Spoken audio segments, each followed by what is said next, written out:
les vacances sont finies pour le jeune prince George, qui se prépare à affronter une semaine cruciale pour son éducation. Marchera-t-il dans les pas de son père, ou dans ceux de sa mère? Les prochains jours le décideront. À peine âgé de 10 ans, est déjà en train de préparer son avenir.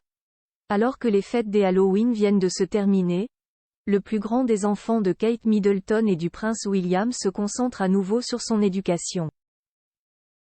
En effet, le prince George d'Angleterre devra bientôt passer des examens d'entrée, qui devraient être les pré-tests communs de l'ISEB. Ces derniers sont répartis en 4 épreuves: mathématiques, anglais, lecture, compréhension et grammaire, raisonnement verbal et raisonnement non verbal.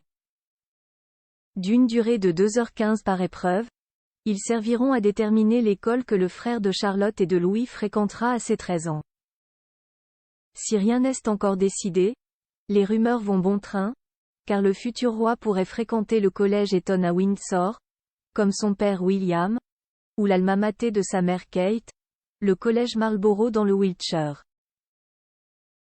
Cette semaine d'examens s'annonce donc cruciale, et préoccupe déjà le garçon. Le 3 octobre, la princesse de Galles rapportait que son aîné était déjà là des évaluations à venir. George n'en est qu'au début de ses examens et il m'a dit: « Maman, je vais devoir passer tout le temps des examens. » Heureusement, celle-ci a mis de côté ses obligations pour rester à ses côtés et elle le accent aigu polé. Qu'adviendra-t-il du prince George? Le palais de Buckingham devrait recevoir les résultats finaux de son futur résident en juillet 2024. Reste à savoir s'il rejoindra Eton ou Marlborough. Pour le moment, les spéculateurs prévoient que Eton sera le choix favori de la famille royale. C'est en effet là que les ancêtres du jeune prince ont reçu leur éducation.